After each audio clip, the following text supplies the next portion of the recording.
vivi uma vida, mas eu considero que minha vida se resume em 5 anos.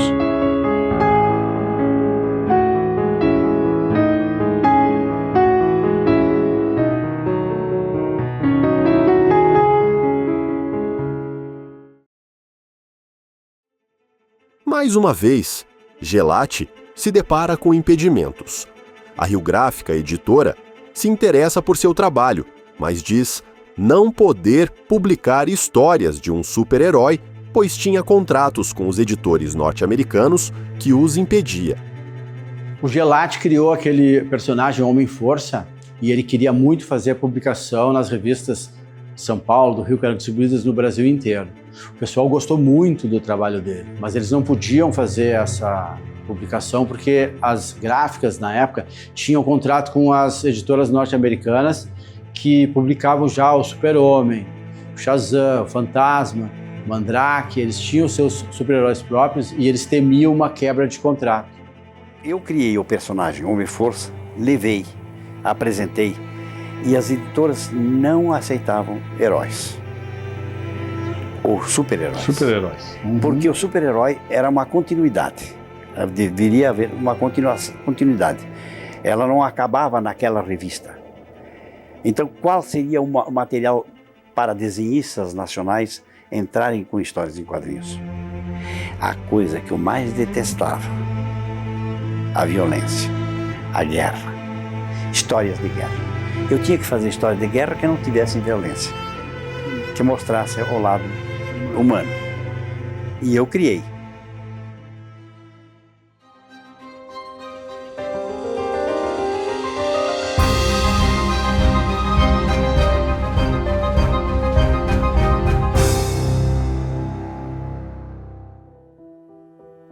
Mais uma vez, Gelati volta para Caxias sem conseguir nada. Conversando com amigos, resolve ir uma vez mais até a Ebal e mostrar o que andava desenhando. Por insistência dos amigos, o Gelati resolve ir de novo até a Ebal mostrar o que ele andava desenhando. Os editores, na época, gostaram de tudo que viram, porém eles estavam à procura de um desenhista que fizesse desenhos caricatos, de humor, desenhos mais infantis. O Gelati mantinha uma linha de desenhos adultos e realistas, inclusive em um determinado momento da vida dele ele era conhecido por o realista. Então o Gelati recusou fazer esses desenhos mais caricatos. Ele até não gostava muito desses desenhos mais caricatos, porque ele gostava de manter a linha dele de originalidade dentro do ponto de vista do que ele deveria fazer de desenhos sérios. Eu não tenho certeza sobre isso, mas o próprio Gelati me comenta que depois da recusa dele de fazer esses desenhos, eles encontraram um outro desenhista que estava iniciando, que seria o Maurício de Souza. Mas aí agora é uma especulação. A Ebal se interessa em trabalhar com ele, mas pede que faça desenhos infantis para concorrer com os personagens da Disney. Como não desenhava caricaturas, ele vai embora e recebe a indicação de visitar a editora La Selva. Mais uma vez, ele deixa os desenhos do Homem-Força em uma editora para retornar, como de costume, em sua próxima viagem. Então, mais uma vez, o Gelati deixou os desenhos deles numa editora para retornar posteriormente para ver o resultado. Quando o Gelati voltou na editora La Selva, ele recebeu a notícia de que a pessoa que ia avaliar os desenhos dele havia se suicidado. Alguém sugere que ele vá conversar com Jaime Cortez para avaliar seu trabalho. O Gelati ficou chocado com aquela notícia, né? Mas, sem saber o que fazer, o pessoal da própria editora La Selva sugere que ele vá falar com Jaime Cortez. Gelati, ele era um autodidata do interior do estado do Rio Grande do Sul. Ele não sabia quem era o Jaime Cortez e a grandeza do Jaime Cortez. O Jaime Cortez já era, nessa época, um dos grandes desenhistas que haviam no Brasil. Ele é um português que veio radicado, veio morar no Brasil e com o trabalho dele acabou se tornando editor da revista. E o Jaime Cortez poderia ajudar muito o Gelati, uma vez que o pessoal percebeu essa falta de informações técnicas que o Gelati tinha. Chegando lá, o Jaime foi muito cordial com ele, ele recebeu muito bem o Gelati, eles conversaram bastante, e uma das coisas que mais ele assimilou dos conselhos que o Cortês deu para ele foi de utilizar modelos, né? Porque ele desenhava a mão, desenhava o braço, ele fazia os desenhos, tudo de cabeça. E os desenhistas profissionais de quadrinho utilizavam modelos vivos e até modelos de boneco, para tudo, não só para pessoas, como para objetos inanimados também. Então foi aí que o Gelati, quando voltou para Caxias, começou a desenhar inclusive o detetive Nelson, baseado no filho dele, Wilson, para pegar as características do corpo humano e tal, e seguir o desenho dele. Nessa mesma visita, o Cortês comenta com ele a respeito das cidades maravilhosas que o Alex Raymond fazia, que era um dos artistas que o Gelati admirava muito. Ele fazia cidades baseadas em vidros de perfumes, justamente para poder pegar perspectiva, para pegar os formatos diferenciados. E o Gelati assimilou muito bem isso. Houve uma melhora técnica muito grande no trabalho dele depois que ele falou com o Jaime Cortês. E me pediram que eu levasse a um mestre no desenho, que era Jaime Cortês, que ele desse uma avaliação. Quando cheguei, ele me olhou o desenho e disse: Gelati, tu comete um grande erro no desenho. Esse desenho você fez todo de cabeça. Exatamente. Ele usou uma expressão curiosa que me marcou muito e me deu um rumo, uma meta, uma direção no desenho. Não crie a orelha e não crie a pedra, porque elas já existem. Use como modelo. Lembre sempre, nós somos artistas e não uma enciclopédia ambulante de imagens. Olha só. Uhum. A partir daí sempre usei modelos, tal que nas minhas histórias em quadrinhos nota-se muito nas de guerra que temos o avião. Eu comprava da Revell os aviãozinhos, montava e botava na minha frente e colocava no ângulo que eu queria para ter o modelo. Por isso que até os parafusos do avião tem nas suas histórias. Uhum. Aqui temos essa revista que mostra muito isso. Uhum. Altair lembra que Cortês foi muitíssimo gentil e cordial na sua recepção e nos relata que recebeu dele um conselho que levaria para o resto de sua vida. Citou o próprio Alex Raymond, o qual Gelati era grande fã e lembrou das grandes cidades futuristas que ele montava com vidros de perfumes. Gelati escutou com atenção este grande mestre, tanto que, ao criar o detetive Nelson, utilizou seu filho Wilson como modelo. Cortês sugeriu que Gelati desenhasse histórias sem personagens autorais. Seu super-herói não seria aceito por nenhuma editora, o que estava vendendo bastante, e restavam para os desenhistas nacionais eram as histórias que Gelati mais detestava, histórias de guerra. O que vendia muito na época e tinha uma aceitação muito grande eram histórias de guerra, né? O Brasil vivia um período pós-guerra ainda, e essas histórias elas comercialmente eram muito bem recebidas nas bancas de revistas. Só que para o Gelati isso seria uma dificuldade muito grande, porque o Gelati era 100% pacífico, ele detestava a guerra, o assunto. Ele segue o conselho, ele começa a desenhar histórias de guerra, mas o Gelati consegue, em várias ocasiões, fazer histórias de guerra sem precisar matar as pessoas, que ele era a favor da paz, e em muitas histórias, tu lendo o roteiro dessas histórias, tu percebe que ele concilia a paz entre alemães e brasileiros, norte-americanos, enfim, os envolvidos na guerra. Mas Gelati consegue fazer grandes batalhas aéreas, ele consegue fazer grandes histórias em quadrinhos, com emboscadas, com todo o enredo que envolve a guerra, e as histórias deles foram muito bem recebidas pelas editoras, Tanto que as histórias que ele mandava eram escolhidas para ficar na primeira parte da revista, na página 3. Porque geralmente a pessoa, quando ia na banca de revista, ele abria a revista na página 3 e se ele gostasse da primeira história já era um incentivo para ele adquirir aquela revista ali. Então o Gelati desenhou bastante história de guerra. Gelati sempre foi um homem íntegro, justo, de caráter irretocável. Aprendeu a diferença entre o bem e o mal lendo quadrinhos. A noção de bem e de mal é absolutamente separada uma da outra. Mas na vida tudo isso se mescla, né? Seria muito mais fácil se nós conseguíssemos identificar as pessoas de uma forma muito mais pura. O problema é que no dia a dia nós somos convidados a comportamentos que nem sempre são adequados, né? E nem sempre nos levam a atitudes mais saudáveis.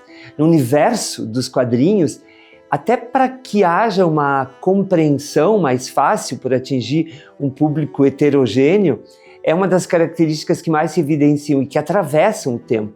A gente percebe na atualidade alguns personagens que têm essa mistura de características, mas de um modo geral, eu penso, elas conseguem encontrar, na verdade, um público mais adequado quando a gente caracteriza de uma forma muito objetiva, muito concreta. A filosofia trabalha com as nuances, não com as certezas. E é dentro desse universo que tudo vai acontecendo. Mas nós não estamos falando do real, estamos falando da ficção. E é bom que a gente extrapole essas características e a gente entre no processo da imaginação, em que tudo parece mais fácil, tudo parece mais palatável. Tomara que um dia a gente possa misturar as duas coisas e conseguir, como dizia o Carlos Drummond de Andrade, um terceiro tom. A vida parece ficar mais rica dessa forma. Gelati precisou de 3 anos entre idas e vindas para ver suas histórias publicadas em uma editora. Embora o Gelati tenha tido todas essas dificuldades, ele persistiu durante 3 anos, indo e voltando, fazendo visitas constantes a essas editoras e aproveitando um fato muito interessante. O Gelati foi o 50º comprador do Cinca Chambó, ele e o irmão dele, mas ele ganhou 10 mil quilômetros de gasolina grátis e manutenção. O Gelati adorava dirigir, acho que juntou esses dois fatos e durante esses 3 anos ele aproveitou para usar esse prêmio que ele ganhou e também para persistir na ideia dele de fazer essas publicações. Passaram-se 3 anos até que finalmente uma história do Gelati apareceu numa revista. A partir de sua primeira publicação, passou a ver seu trabalho publicado em revistas como Combate, Massacre, Os Grandes Combates e Submarino, em editoras como Outubro, Taika e Dado. O Gelati, quando soube que ia ter uma história publicada numa revista de guerra do centro do país, distribuída nacionalmente, ele tratou de contar para toda a cidade de Caxias do Sul. A cidade inteira sabia que o próximo número da revista viria com uma história dele. Foi passando o tempo e a revista não aparecia, começaram a cobrar dele algumas piadas e o Gelati não sabia o que fazer, a revista não vinha, ligou lá para a editora e descobriu que tinha acontecido uma enchente na editora e metade do estoque tinha ficado embaixo da água e por essa razão eles não haviam mandado a revista aqui para Caxias do Sul. Quer dizer que a estreia dele foi frustrada, mas o cara acabou mandando algumas revistas para cá. Estou indo para o Rio, vou lá, na editora, estou para contar a história. Ela não viu essa editora? Em São Paulo. Ah. Volta lá com essa outra história, quando chegou lá com essa outra história, eu disse, vem cá, por que não apareceu a minha? Foi publicado, assim, foi publicado. Mas como foi publicado? A história do Gelati não foi publicada? Do cara de lá. Claro que foi publicada, só que ele não deve ter recebido. Por quê? Deu enchente e você foi toda a tiragem.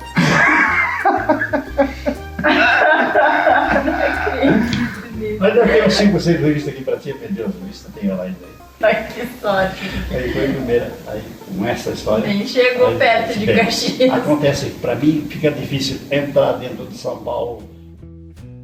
As coisas iam bem e as publicações só aumentavam. Em uma de suas viagens, deixou sua mulher Zulma aguardando na recepção e entrou para conversar com o diretor de arte de uma destas editoras. Deixou seus desenhos sobre a mesa. Neles, histórias de batalhas aéreas onde era possível perceber até os parafusos na fuselagem dos aviões. Ilustrações ricamente detalhadas por Altair, que seguiu à risca os conselhos do mestre Cortés. Comprava réplicas de aviões de guerra da Revell para criar suas novas histórias. Enquanto aguardava, Zulma presenciou um fato que mudaria completamente os rumos da carreira do quadrinista Gelati. Ao entrar na sala, percebendo os desenhos sobre a mesa, todos comentam abatidos e chateados: "O gaúcho está aí. Este mês ganharemos menos", dizem seus colegas, enquanto observam estupefatos os detalhes dos aviões. Gelati, a esta altura, já sabia da preferência que os editores tinham por suas histórias, que eram sempre escolhidas para abrir as revistas. Porém, não havia se dado conta que, segundo suas próprias palavras, seu hobby estava tirando o pão da mesa de seus colegas. Ele, por outro lado, garantia seu sustento como contador. A partir deste episódio, Altair nunca mais voltou a procurar editoras para publicar suas histórias. O Gelati era uma pessoa muito boa, tinha uma índole muito boa. E ele percebeu então que ele estaria prejudicando os desenhistas, fazendo uma coisa que para ele não era o principal meio de sustento dele. Ele era contador, né? Então ele se sentiu um intruso no meio dos desenhistas. Ele queria muito ver o desenho dele publicado numa revista, mas ele não se deu conta que os outros desenhistas eram profissionais que trabalhavam só com isso. Então ele abriu mão daquele orgulho dele, daquela vontade de se ver publicado.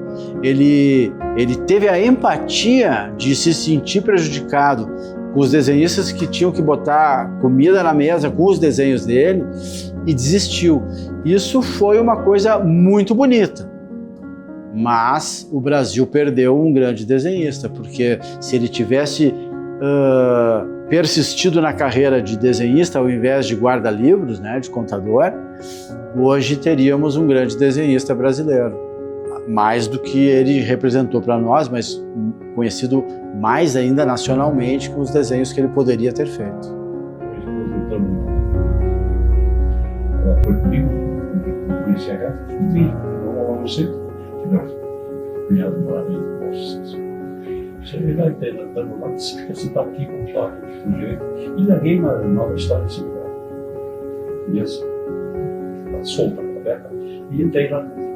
E saímos colegas de São Paulo, do Rio, saímos lá dentro e não conhecia as coisas, sabia que a minha esposa só olhando e de novo o gaúcho.